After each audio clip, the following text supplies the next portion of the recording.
They could accelerate for a while, but then they would lose interest and drift away. The attrition rate could run north of 30%. And once you got to the synchronous environment, attrition, was down around 2 to 3%. At the end of the day, education is about the relationships with each other, with your professor.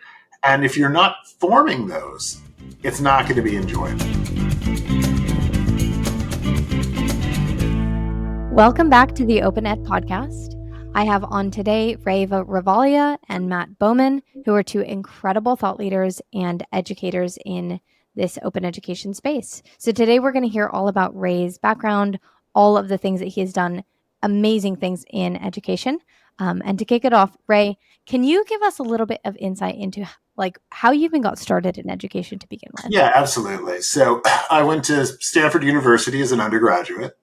And as I was entering my final year, I was trying to figure out what to do next. I thought I would spend a year goofing off before going to graduate school in philosophy. Found an opportunity to help work on a first-year course to be taught computer-based on calculus, a grant for the National Science Foundation. So this is back in 1987. And wound up over that next year and a half developing a complete first-year AP calculus course that was delivered by computer. Now, this was pure text and graphics and some automated mathematical processing. So we could actually have students enter equations and evaluate those. We could have them justify some of their logical reasoning and verify that as well. But this was before the advent of easy multimedia technology. So when built that out, had some great success with it with students in the 90-91 academic year. Wound up pivoting to work with gifted middle school and early high school students. So that year we had 1 7th grader, 5 8th graders, 4 9th graders, and 3 10th graders take the AP exam, 6 5s, 6 4s, and a 3. And in particular note was the 7th grader and 4 of the 5 8th graders that scored 5. So these younger kids really did quite well.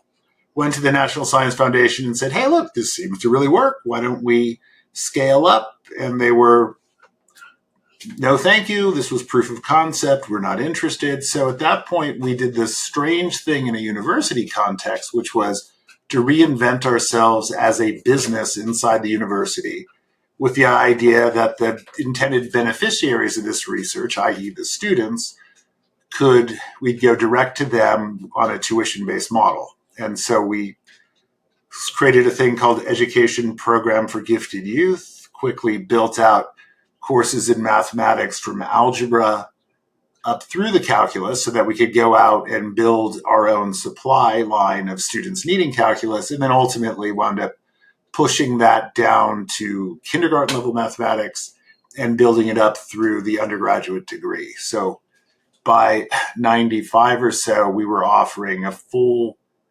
mathematics curriculum, really all the way from kindergarten through what you would need for an undergraduate degree, and then sort of rolled out from there into other subjects. Wow, that's crazy. And just a follow-up question. So what was your goal? So you said you reinvented this and you built up this business. Yeah, and initially the goal was, so the National Science Foundation's goal was something like only 20% or so of the high schools in the country at that time were offering calculus. Calculus was a real filter in terms of who could ultimately go on to more advanced courses in mathematics, the sciences, engineering, et cetera. And the question was, how do we get more students successfully through this stuff? Our thought was that a computer-based course would be an easy way to get it out to the students who needed it.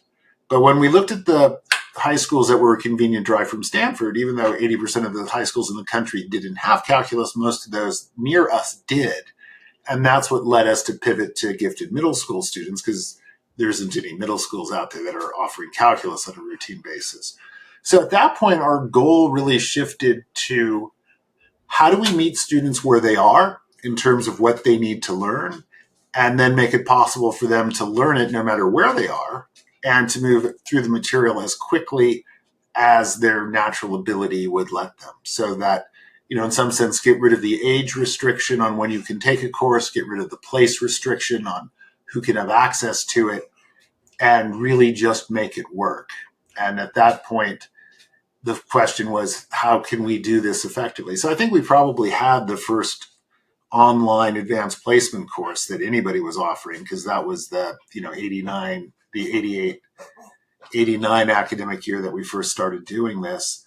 As we got going, technology kept pushing ahead, and so CD-ROMs became available, and people will find this amusing. When we first got our hands on something that would let us cut our own CDs, it was $4,000 for the hardware. It was $3,000 for the software license that would let us write to the CD-ROMs, and the blanks were $45 each.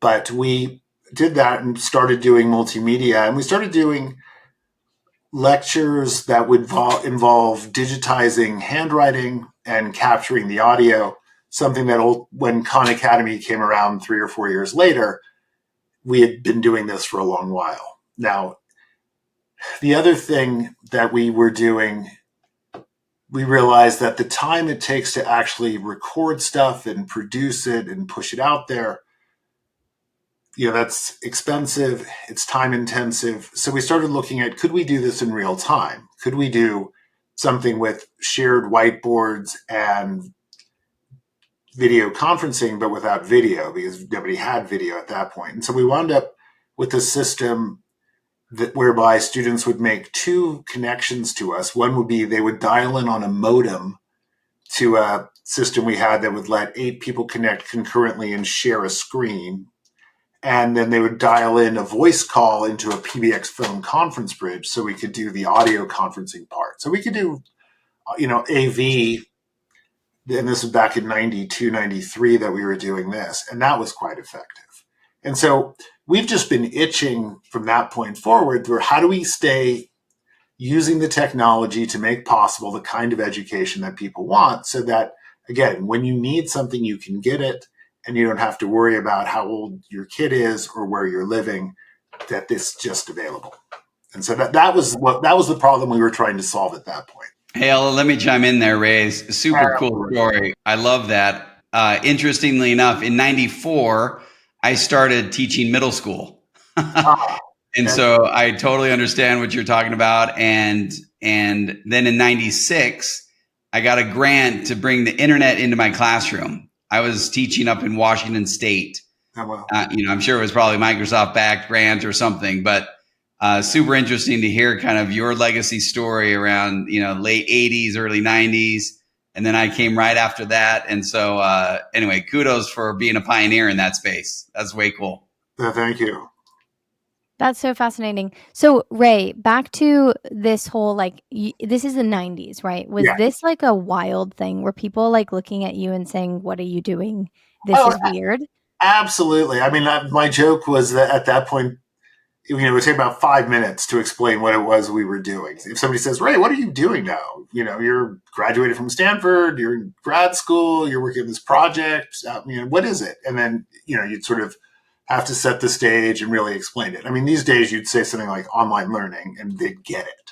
Mm-hmm. So it's been really fun to see something that was so on the fringe become so mainstream that it's hard for people to imagine it being any other way. Yeah, I'm curious, Matt, did you experience the same thing? So you got a grant for this, right? To bring online into the classroom. Did you also experience parents pushing back?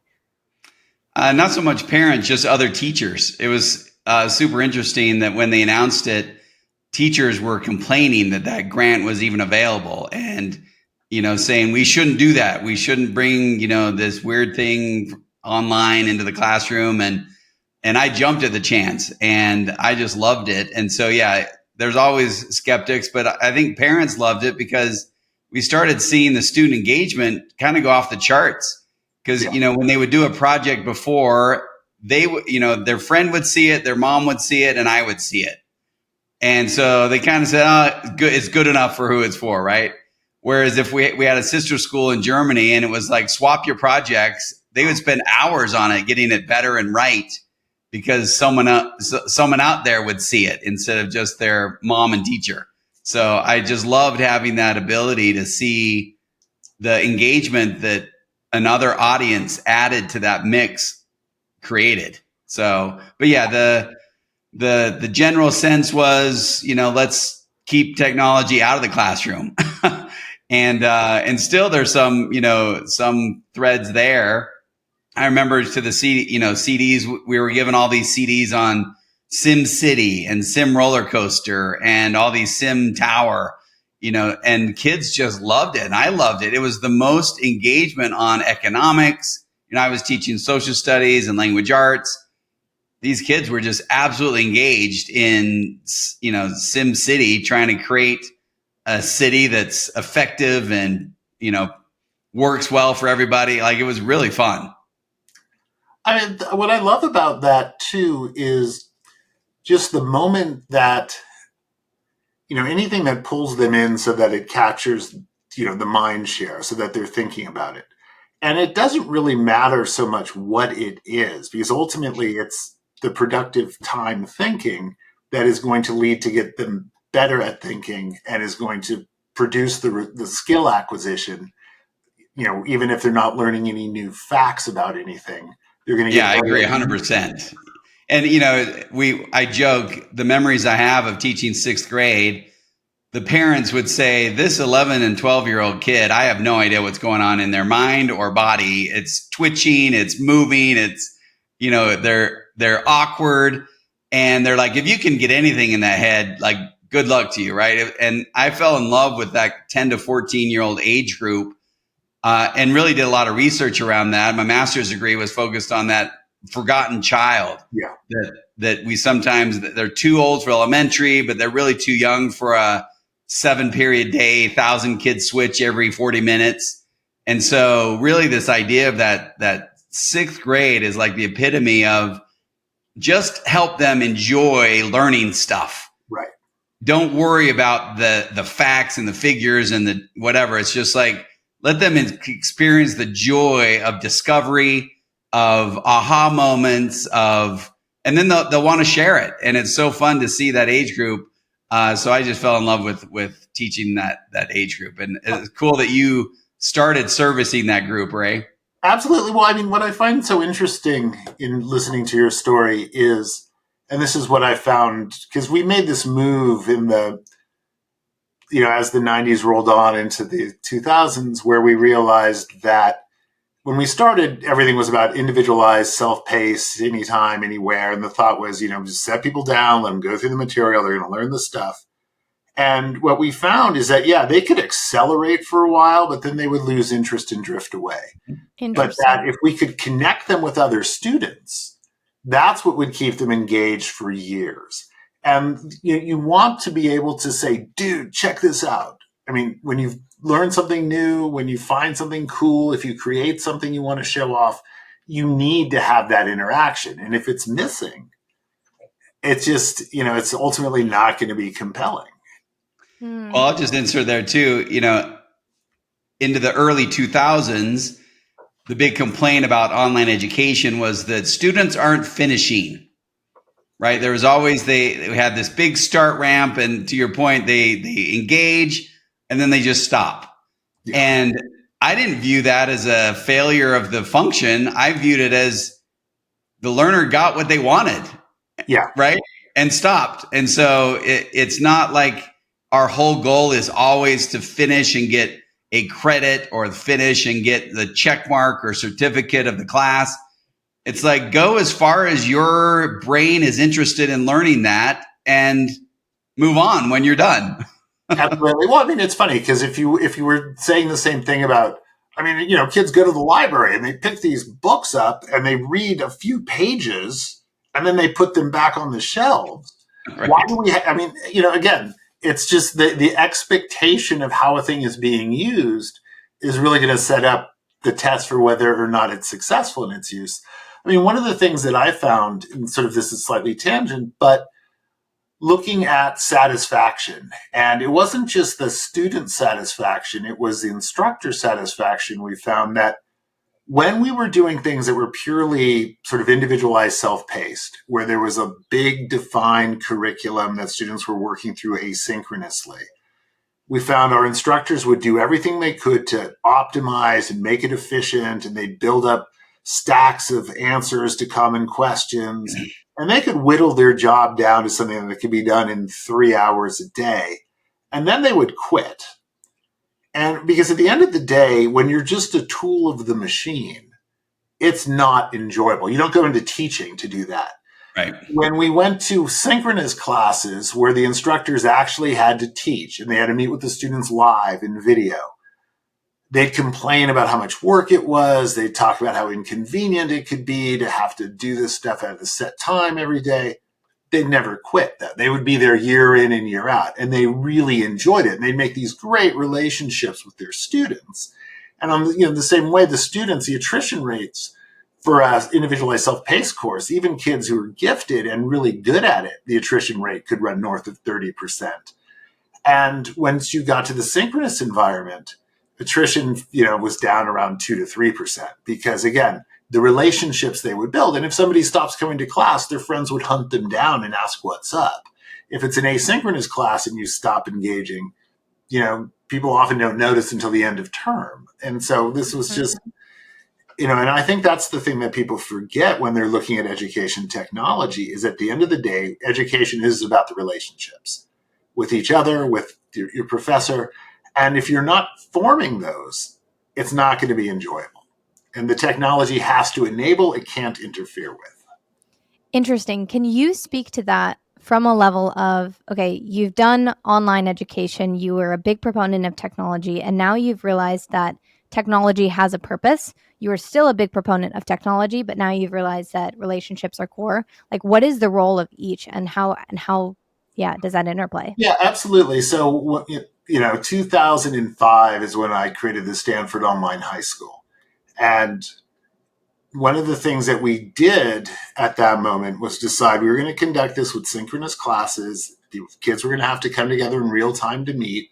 And because we had kids, theoretically around the world, it could be really inconvenient for some, but we knew that the payoff would be there because they needed to see that there were other students. They needed to feel that they were part of a community. And what we found was that, the technology was all about enabling rather than replacing. And I would say to the parents, look, if we had the technology to beam kids in, if we had Star Trek quality transporters, we could beam them into a seminar room and conduct it in person and then beam them home afterwards.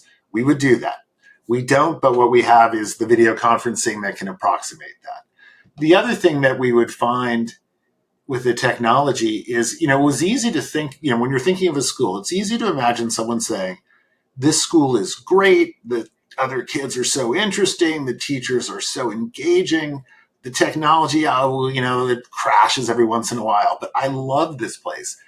You can't imagine the other way. We're like, the other kids sort of boring. The teachers, I don't know, I've seen better. But the immersive video conferencing technology is so compelling. I just want to be in this school. I mean, the human factor is going to dominate. That's interesting. So tech, in your opinion, makes things accessible. So back whenever you were talking about Stanford, it was this recognition that these kids could not access the calculus class, right? Yeah. And that is the value that you were giving them. You were allowing them to recognize the things that they could possibly do and say, here are all these tools in your tool belt to go do what you could possibly do. Yeah, exactly. First problem you solve is access. And then once things are accessible, what you need to do is ensure that the relationships are there, because access without the relationships is going to unravel. If the relationships are what are going to preserve and sustain and keep things moving forward. I love that. How would you recommend a parent think about this? So you've talked about this a lot from the level of like an administrator, but like, how would you talk to a parent about thinking about their kids' education? So, the first question is, what's the goal? And, and I would always tell parents, look, if your goal is get them into an Ivy Plus institution, just remember that getting in isn't what's going to matter at the end of the day. They at least have to be prepared to be successful when they get there. And whatever they learn there has to prepare them to be successful in life. And that's where you're going to start measuring whether the whole path was successful. What I would say to the parents is figure out what problem you're solving and why you're bringing technology in to address it. And, if you have a school, this is when I was doing online schools, I would always say, look, if you have a school nearby that you love, enjoy it, be happy. Most people don't. I mean, if you're someplace where a school is meeting half of your need, talk to them about my kid wants to come half time. And the stuff that isn't meeting your need, like, say your kid's math, science off the charts, well, let them go to school and do the English and humanities stuff, and then they go online and do the math and science, 3 years ahead. Or the flip side, if they are, sort of Dwight Global Online School, which is the second online school that I'd created, which is modeled on a standard prep school experience. They have a lot of students who are very talented artists, athletes, dancers, what have you. They have serious, substantive outside activities that they're pursuing, but they don't want to do it at the cost of a high quality education. So for those students, it's easy because the problem they're solving is, how do I get something just as good as the prep school that I would have gone to, but that doesn't nail me to the desk so that I can go out and, be on Broadway, or I can go travel with my team when we play internationally, but still get the education that I want. So again, to the parent, it's always figuring out what's the problem you're trying to solve and how is technology actually solving it. Don't just embrace the technology because it's technology and you think it's cool. Well, Ella, I just need to chime in. Ray, you just summarized the Open Education book. We've mailed you a copy. I hope you get a chance to read it. And when you do, you're going to see that what you just said is what open education is. And just for the audience, that's how we connected. Ray wrote a great article around intentional education and the rise of that and the need for parents to ask those questions of what's the role that I'm hiring my schools to do for me and my children, and are they happy or not? Like, those are some of the foundational questions. If yes, thumbs up, keep doing. If not, tap into what else might be available and mix and match the resources you have available in your community. And you did a great job of summarizing that, Ray. So thank you. Thank you, Matt. Yeah, it's funny. I wrote an op-ed a number of years back called "Fire Your School," which was just, run through these questions. And if they, don't view them as somebody you owe something to. You're fundamentally their employer. If you're not happy, go in and make demands. And if you don't see the changes you want, go somewhere else. And if people demand options and alternatives, those options and alternatives will appear. I mean, if the market need is there, the market will create the alternatives. And, I find that, when you talk about education, there's always this sort of like, oh, is it, a for-profit company? Is it a not-for-profit? What's going on? And, what I find is that, okay, for-profit companies inherently have to operate to maximize shareholder value. I mean, that's what for-profits do. Not-for-profits so often seem to want to maximize like the political clout of their boards. I mean, they're not fundamentally worrying about the students. Unless there's something that is much more sort of cooperative, or if it's a family-run enterprise where some family has their personal reputation on the line, that's where you have some real responsiveness to sort of individual consumer demand. But in education, so often the predatory for-profits and the sort of oblivious not-for-profits are really interchangeable when it comes to their ineffectiveness and their sort of unwillingness to respond to individual need. I'll just add to that when we started OpenEd, my wife and I did in 2009. So right on the heels again of your 2005 launch, and we had 5 kids and they all needed something different, and we thought other families felt the same. So we started OpenEd, and it was interesting. I had gone to the Stanford Executive Business Management program when I had worked in the tech industry. And one of their principles was lasting innovation. I'll never forget this, lasting innovation. And this is from the Center for Social Change from Stanford. Lasting change only occurs when there's a public-private partnership, because the public kind of has the stability and some resources and funding, and the private can act and think quickly and differently. And the combination of those two is what makes lasting innovation. And that was the thesis of OpenEd. Yeah. So we contracted with school districts to run online learning for them because they didn't know how to do that. And that partnership, that public-private partnership, and I always say tax status doesn't matter. Yeah. Like judge quality on quality, but don't judge it on tax status. That's the Absolutely. Most ridiculous judgment of how to judge quality. So totally aligned there, Ray, that you can see good and bad on both sides equally. Yeah. No, I love your story. I mean, having 5 kids, that really, and where they all need something different, that nothing's going to cause sort of more awareness and sort of responsiveness than having that. And, when you look, is it available? It's almost never going to be available when it's 5 different things. And so, creating it yourself and rolling it together the way you did, I think commendable. Well done. Well, and again, my wife and I thought all the kids were going to be the same because our house was the same. The rules were the same. The expectations were the same. We posted every Saturday the job chart. It was the same. And our cadence and culture was very similar, but every child needed something different. And we didn't realize that. And, as they started getting older and they started needing something different, we ended up at one point had 4 different schools that the 5 kids were going through. And so we agreed that it was inconvenient for the parent to coordinate that. Yeah. But our children were worth it. And so let's do what benefits them instead of what benefits us. And so that's a really, it's a messy way to try to figure it out.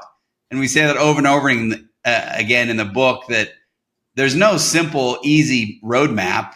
You just have to be intentional and think about it in a way that you embrace every child's unique and their education might need to be too. Yeah.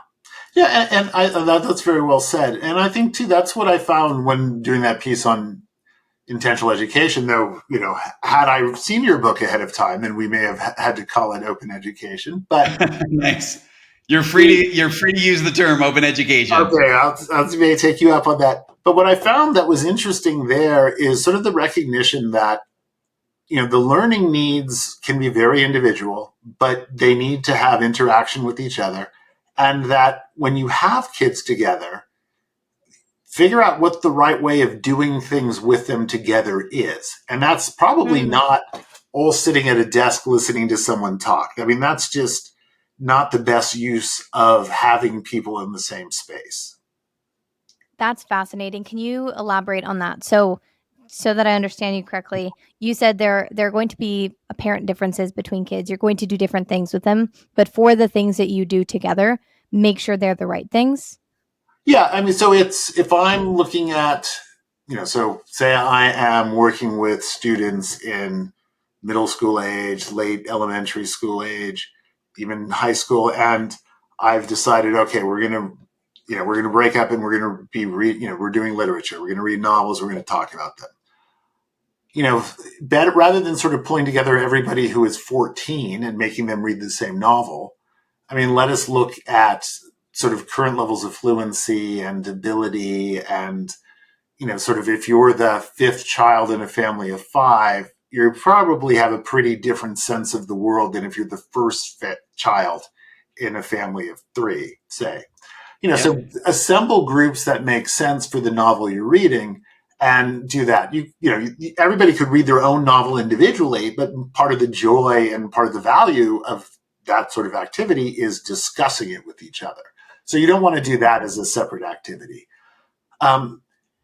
When you're doing something like, so say you're doing a theatrical production or you're doing some other sort of, thing that involves natural group activity, well, then, it's probably assemble the kids who have musical talent and have them do something. If you're trying to get everybody to sort of realize their own level of ability, then again, ability grouping makes sense, and activities, as I like to say, you can play team sports with a team. It's hard to play them individually. When you look at why group projects fail, so you often talk to kids about how much they hate group projects because they wind up doing all the work and the other kids are just sort of dragging along. Well, I mean, that's a design flaw for what the project was, because it should be, a good group project should be like playing a symphony, or it should be like playing soccer, where if you don't have the players on the field, if you don't have the instruments all engaged, you cannot play the piece. You cannot play the game.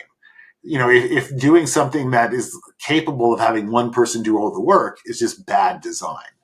And I think that that's something that people are reluctant to really think through for whatever reason. Yeah, and let me add to that, Ray. One of the threads of themes in the book and in my life philosophically is that entrepreneurship is one of those things that creates a group setting that is naturally everyone needs to contribute in their own talent. Yeah. Like, it's so fun to see kids organize groups. Now, all of a sudden, the one who reads and writes all the time is extremely valuable for your website. The one who codes all the time builds the website. The one who is always drawing and designing all of a sudden has a place on the team. And you have this interdisciplinary group in an entrepreneurship setting that I have found is unlike any other group cohort you can find. Yeah. When they're motivated to go build something that solves a problem, hopefully there's $1 on the line that they can get. So you need the outspoken salesperson too, and so you kind of get I love entrepreneurship as one of the ultimate interdisciplinary team projects you can ever find. I think that's really well said. And it's also the only activities that really build empathy are things like that, where you're trying to meet a need. So you actually have to figure out what the need is, as opposed to prescribing what it should be. If I give you a product and tell you to go out and sell it, then you're going to make me think I need it. If I'm saying, here's some resources, I want you to figure out what the market wants, go to interview people, find out what they need, and then, build a company that creates it. I mean, that's really the thing that's going to build empathy. Absolutely. I love bringing in the empathy part of entrepreneurship. Well said. How did you figure all of this out, Ray? Was it just watching people and realizing over time? Yeah, definitely a lot of, hard-earned experience, a lot of mistakes. I mean, the best way to learn things is to do it wrong and realize you've done it wrong. So collect the data, look at the data as it rolls in. Some of it too was as we were successful. So when we built when I built my first online high school, the thought was, we want to be the best high school in the world. Not, if you say we want to be the best online school, you're going to make easy decisions that you'll come to regret later. But if you decide we want to be the best high school, then you need to figure out, okay, what problems are you solving and how are you going to get there? And then you look at who are your students. And initially, we were getting people who had really no alternative. So what Clayton Christensen would call the non-consumers, the people who they're desperate. And so maybe they live in the middle of nowhere and they don't want to ship their kid off to a boarding school. So they think an online high school, we're going to give it a try. Over time, as you have success, you begin to seem like a real option for people who do have alternatives. And so you need to stay ahead of what are they expecting. So when you start getting people who could have gone to any number of good boarding schools, but have chosen to keep their kid home and put them in an online school, you think of what are the things that they would have found at the boarding school that they would be missing if now that they've gone on your thing that the earlier students weren't looking for.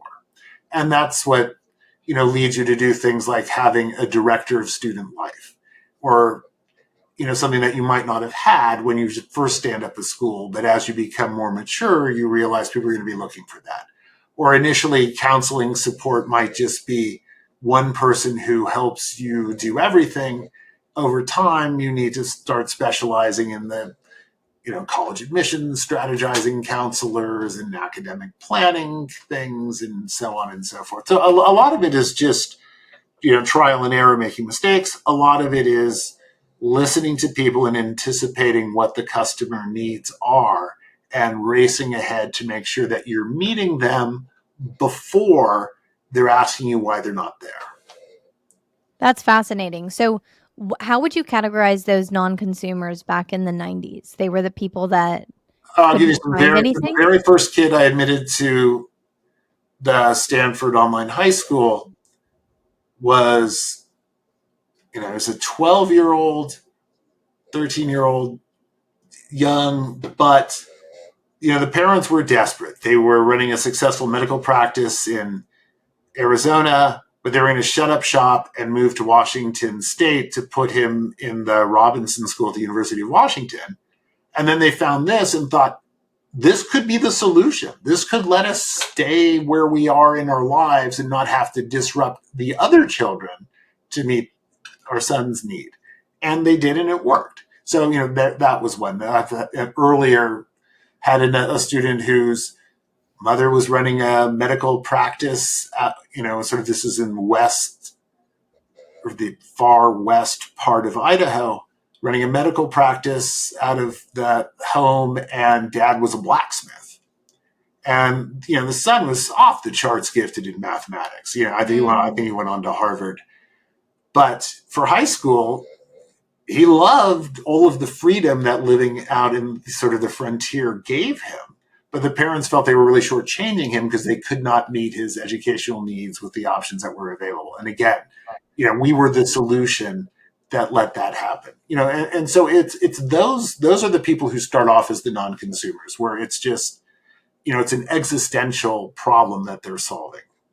That's fascinating. Something that we have seen with OpenEd, so Matt, you can speak to this too, has been that, so we serve a ton of homeschoolers, but especially after COVID, this subset of homeschool families that were non-consumers, so like they had issues in their public and private schools, they didn't do anything, and then COVID was like a breaking point for a lot of them. And it was like, okay, we need another option. We are going to pull them out of what is not working. And we don't know what the other solution is going to be because we don't have one yet. Yeah. But we are going to try and create it. And so I wonder, was that similar for you too? Did you see this like breaking point moment of like, we don't have a solution, but we're just going to, I don't know, figure it out?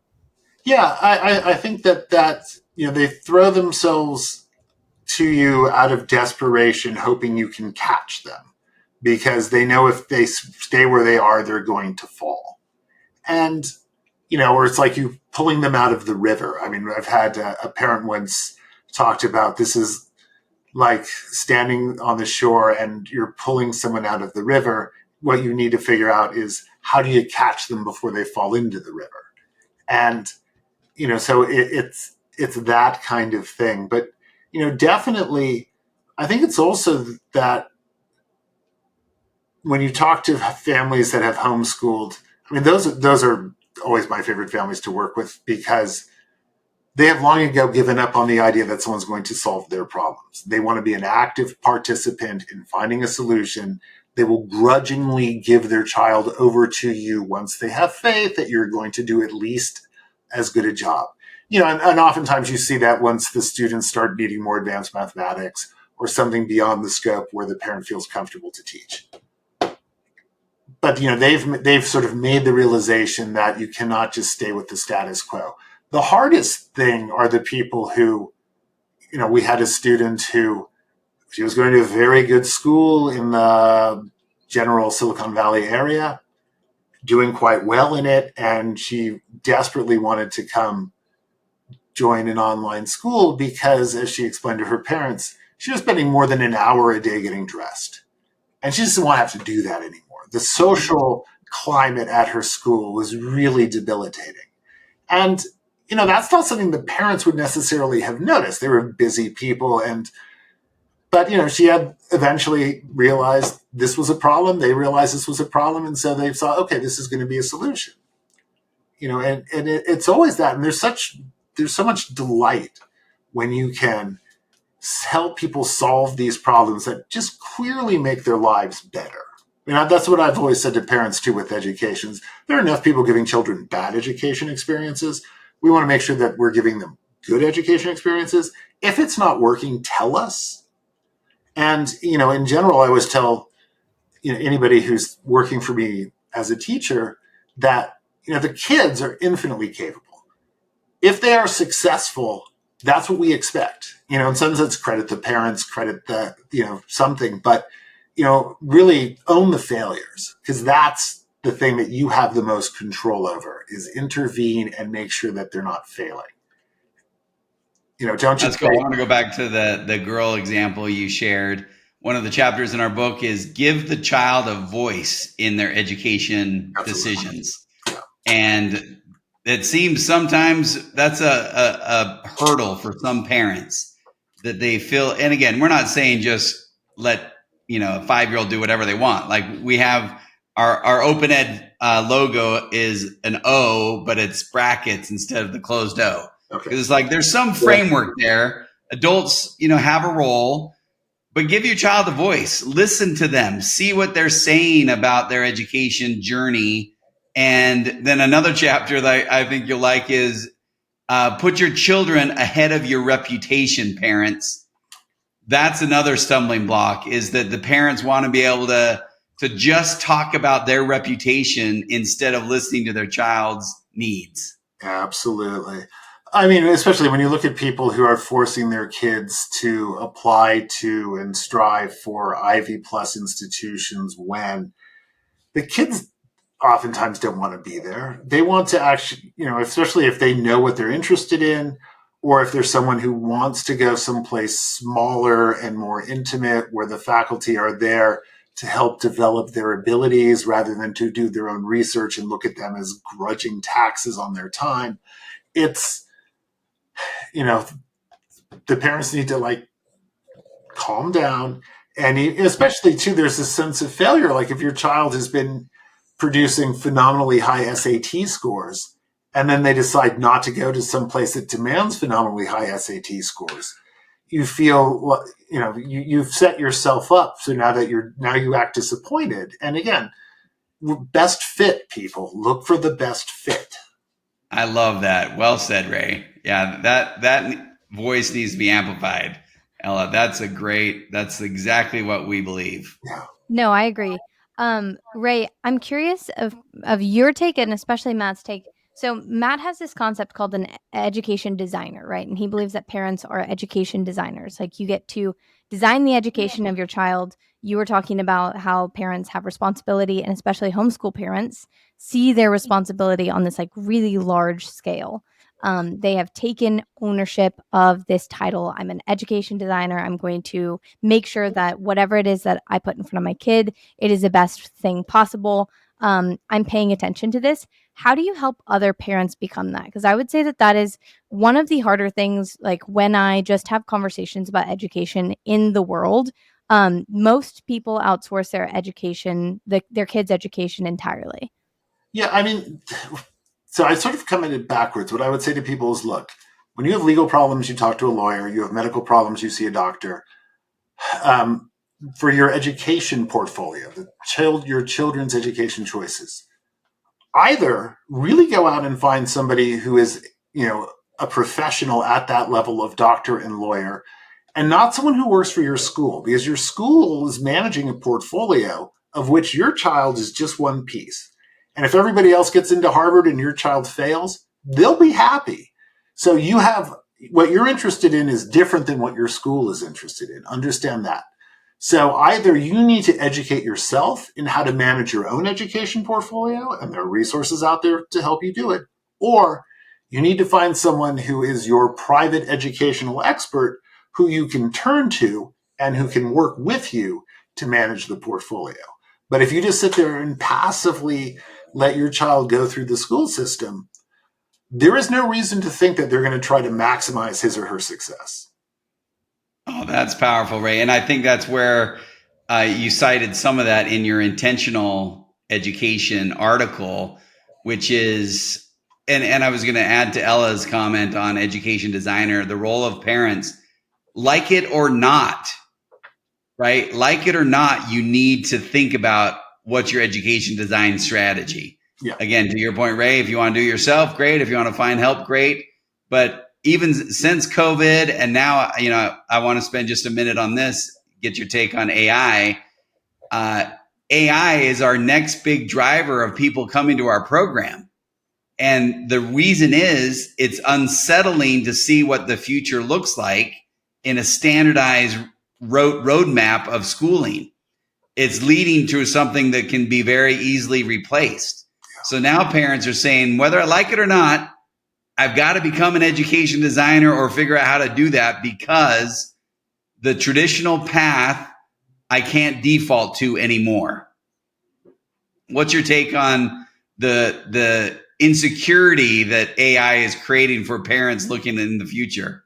So, the point that I always make to people about AI is, AI is a tool. So if you're someone who actually has something you're trying to do, and then you can look at it, you can be happy. It's a tool in your arsenal. It's something else you can deploy. If you're someone else's tool, if your existence is purely subordinated to helping someone else accomplish what they want to accomplish, then you should worry, because unless you are markedly better than the AI alternative, at some point you're going to be replaced. But that's why, as much as possible, get your own thing going, get out in front and have some ownership of what you're doing. I would say too, there is any situation that lets a child just, these days, if you give somebody an essay prompt and you just take an essay and you mark it up, that's just, that's malpractice, frankly. Yeah. It's, so you either need to view it as a process. So I need to see all of your intermediate steps. And if you're using AI, include that stuff too. Show me your prompts, show me what you did to prime it. Tell me what you took from that and how you integrated it, etc. Let me see the intermediate stages, or do the sort of thing that I think we'll see increasingly common is you'll see universities administering sort of blue book exams and make people write stuff out freehand. And, so make sure your child is comfortable writing with a pen or pencil for an hour or two and producing something coherent that someone can read, because it may come down to that. So, and again, it's what is going to be asked of somebody when they are producing that thing that will be assessed, and then what is the learning process you're going through in order to develop the skills and knowledge, et cetera, that ultimately is going to be fed into the thing doing the assessing. And, I think that, again, unless districts and schools have clear policies and a clear plan on how this stuff is being incorporated, whether as a tool to be used or as a thing to be cautioned against and not to be used, it's the intentionality. Is there a plan? Do they have something that they are clearly communicating? And then to the parents, are you happy and satisfied with what they are saying? And if not, look for something else. And that's why I think, what you're doing, anything that brings people in with an eye towards them having some real say in what's happening with their child is going to be much better than just passively sitting there and hoping.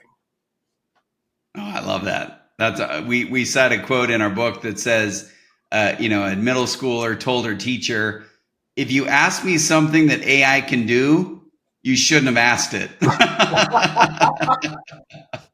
I thought that was so clever of that middle school student. Yeah, that's very fun. Okay, so we're going to take a little bit of a twist in the conversation. We're going to follow the line of technology, which has been the theme of this conversation. Where do you think we are going in education? If you were to plot out, like, say, in the next 5 or 10 years, do you have a vision in your mind of where education is going? Where is education going?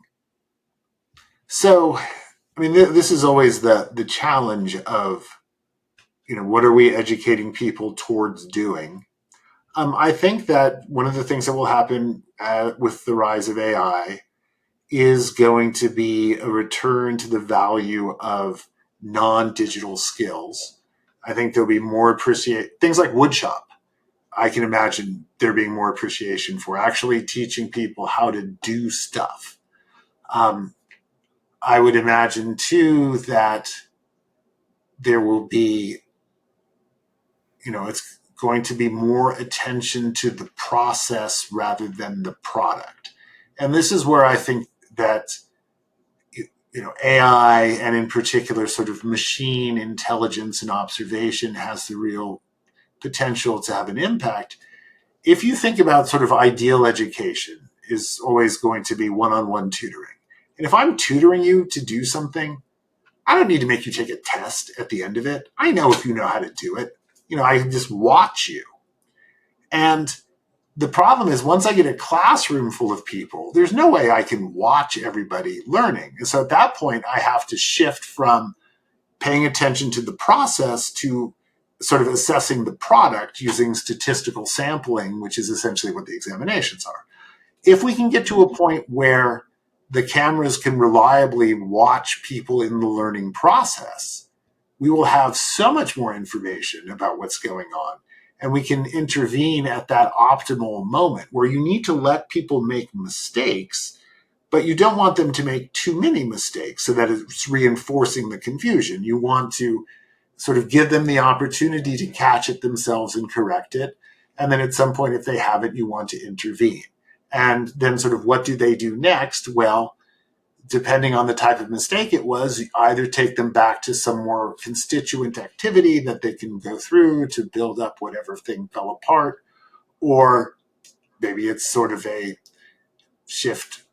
If somebody has thrown 90 pitches and now they're missing the strike zone, probably don't give them a different strike zone. Maybe do something other than throw the baseball.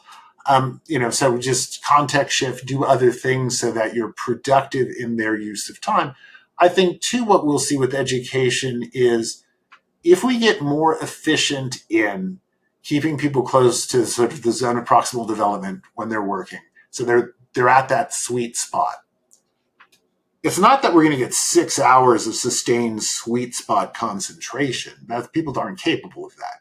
I think we'll get more efficient in, if I can get you in the zone for 1 or 2 hours a day, I can let you do a bunch of other stuff, as opposed to like the sort of fractional attention that I get from somebody in a traditional classroom. So I might have you chained to your desk for 6, 7 hours a day. But if much of the time you're just listening to me talk and not thinking about anything or thinking about something completely different, that is not really high value activity. Mm-hmm. How long do you think it'll take for schools to implement something like that? Because they are set up very, very differently than that. Yeah, I think that's probably 10 years out. I think that it's, someone will need to have easily deployable versions of the technology or a sort of killer app that everybody who sees it wants it and they start using it and that it has positive impact. One of the things that the things I've been waiting for forever with online learning is sort of if you look at emotional detection from like facial micro expressions. So there's pretty well established body of science around that. And being able to have someone, an environment where every student is on camera during the class and the machine is paying attention to what's going on and then feeding back to the professor, how much confusion is being expressed subtly, how much, whatever other emotions you want to be tracking, that is going to give you some insight into what's going on. Because, if you're in a situation where you're talking to the class, unless you're paying attention to whether or not they're hearing what you are saying and hearing it in the way you are intending, you're not going to have the impact that you're hoping. And so all of that's sort of like, how do you get continual feedback so that you can optimize the use of time, which is always going to be the thing that we have in the shortest supply, and make sure that people, you want to make sure that the students are getting what they need when they need it. So 10 years and we need some killer apps. That's cool. Do you find the last killer app that kind of like moved everything in was Khan Academy? So, I mean, Khan Academy there's much that is wonderful about Khan Academy. What I find more interesting than just the sort of straight up Khan Academy is their schoolhouse.world project, where you can get students to essentially run tutorial sessions for other students.